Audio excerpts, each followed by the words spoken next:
my natural instinct is to email, but everybody else that I know does the DMs, and it pisses me off because I'm like, why does nobody use emails? You are one of the only reasons why I'm still on Twitter. Every day I think about deleting Twitter. You're one of the only reasons. I find it a really negative space. So you are one of the main reasons. I'm going to follow some new people because I found it's becoming negative, which must be I'm following negative people, so I'm going to change it. Well, can I say something to you? I have to say that I think Instagram is more damaging for me than Twitter, because with Twitter people actually care what you say, and I think with you in particular, like, you say a lot of stuff that you really feel. You'll watch something, and if it what was the Netflix doc that we both watched that we both were tweeting about? Jenna? Yeah, and I think that you're able to have like more in-depth opinions, and you get to know people more on Twitter. So it's interesting you say that. Isn't it interesting how we all like different platforms?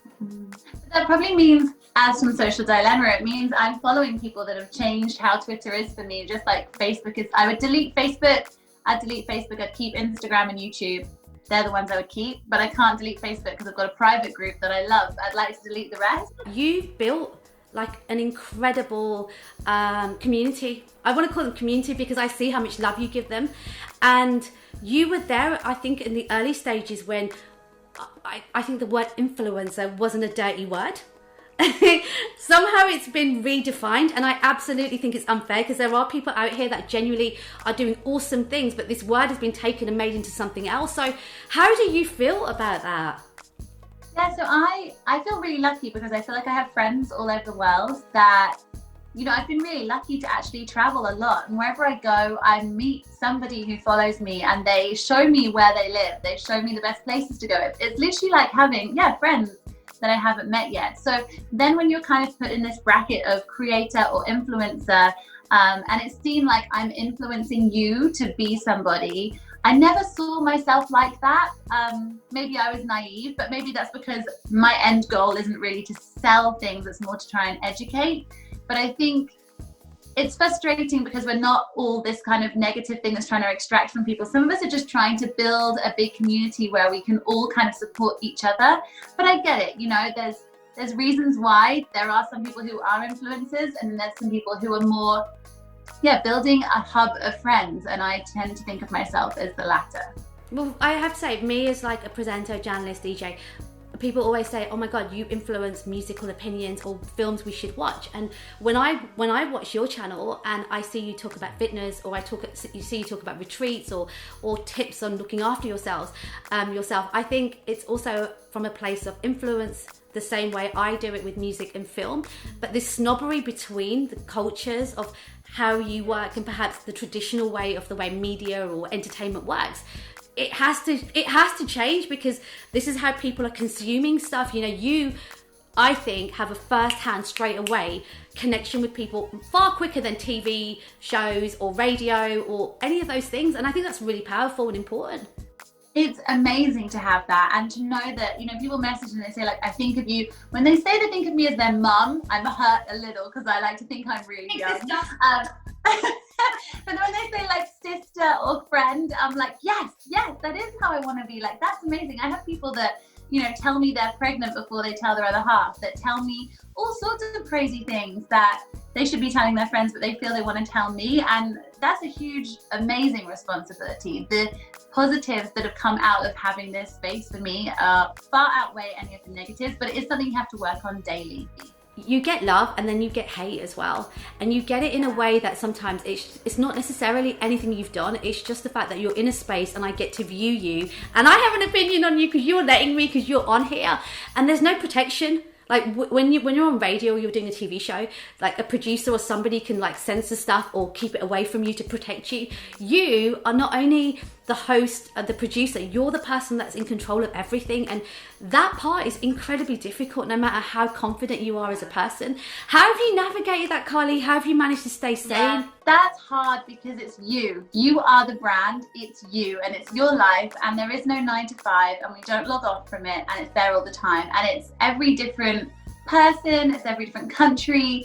You're not going to appeal to everybody, and that's a really hard lesson. I'm someone who always wants to be liked. I think a lot of us are taught that, but you then suddenly realize that not everybody's going to like you. I mean, we all have things that put us on or off people. And I definitely say I learned my hardest lesson when I was pregnant, because so many people were sending me messages saying that I was going to lose my daughter because I was exercising. And that was probably the first time I'd ever really experienced, I guess I've had hate, but very minimally, and stuff that, you know, just goes off the shoulder, didn't bother me. But it was 9 months of people really pushing that what I was doing was the wrong thing. And all I didn't realize how much it affected me until I had my second scan, and everything was fine with Jax, but I had my second scan and I hadn't thrown up at all through my pregnancy. But after I had my second scan, they said she was fine.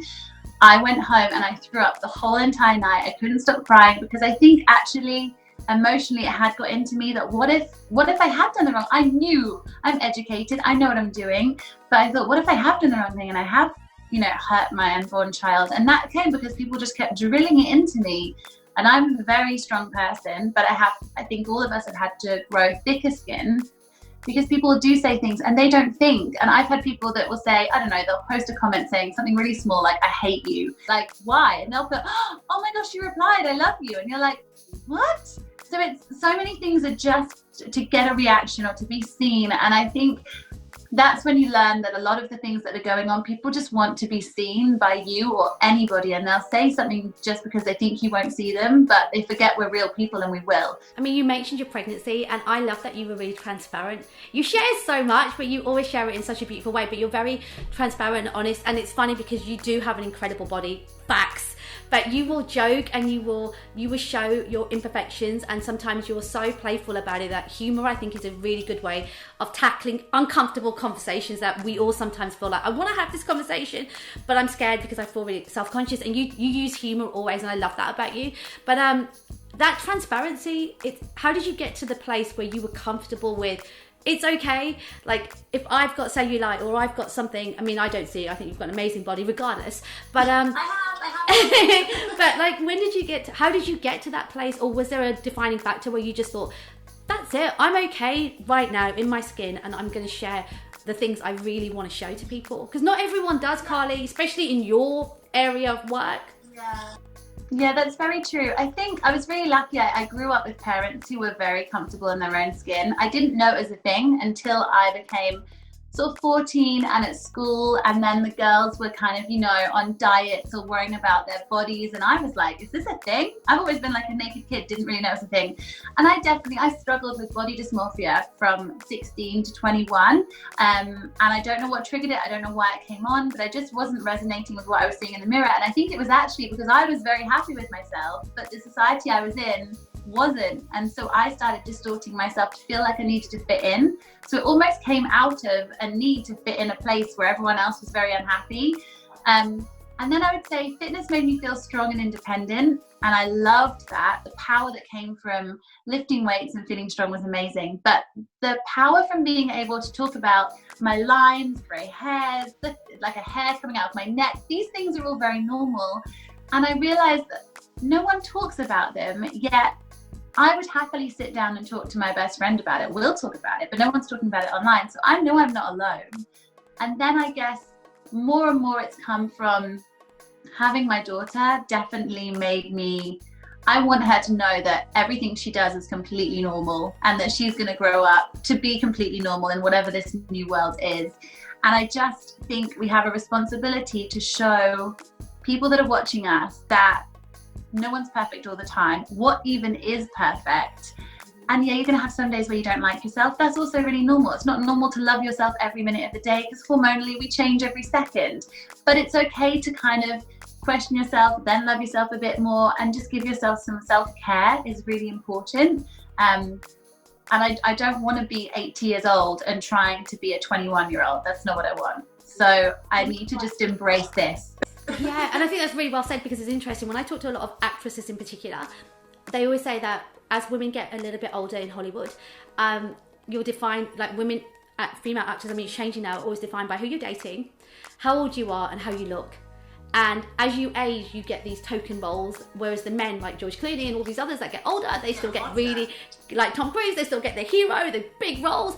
And for whatever reason, as women age, whether, you know, from 18, 25 to 30 to 40, whatever, it's like shame or something, or you're not, and that has to change as well, because like, again, I think it goes back to transparency and being like, it's okay, guys, if you want to have Botox and fillers, I'm not opposed to sitting here saying you shouldn't. No, I'm not being Judge Judy about it, because that's not fair either.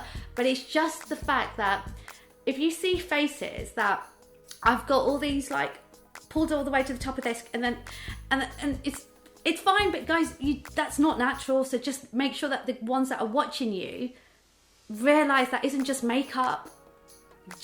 There's a multitude of stuff. I worry about that a lot, because I've had my eyebrows microbladed, and that's about as far as I've gone, because I'm so worried that someone would follow me, that then see me in the street and be like, well, who the hell is that? That's not someone that I was following. I just worry. Oh, well, thank you. But it's a worry, isn't it? And I'm so grateful that I haven't done some things, because now, you know, with the masks, I feel it's really hard to speak to some of my friends, because I can't tell what their faces are doing, because so much of their facial expression is now changed.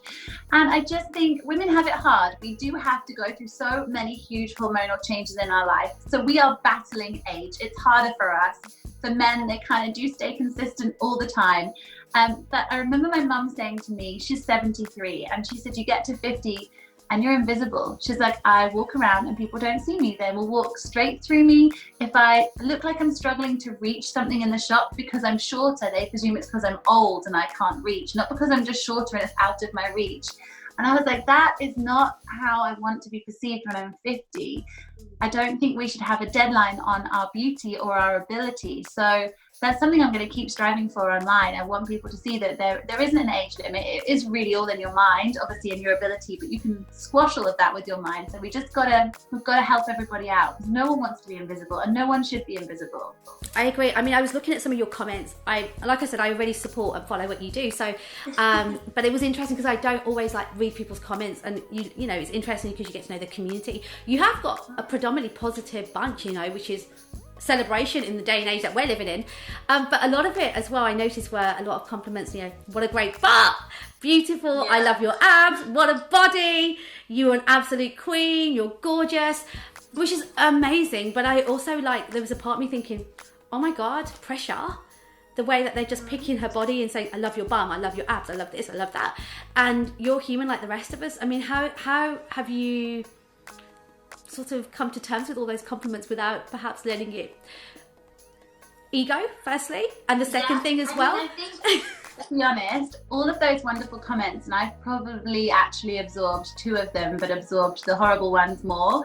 I think we're so prone to actually not even see the positive comments, a lot of us, that we only really do take in the negative ones. Yeah, and although it's lovely, I still have my own insecurities and things that I'm working on. So if people could tell me a million times I'm gorgeous, but if you're hitting me on that one day, I haven't even seen it or heard it. It's like my husband tells me lovely things every day. Have I taken it in? Probably not. And I've probably said, you haven't said anything nice to me today. He's probably said 50 things.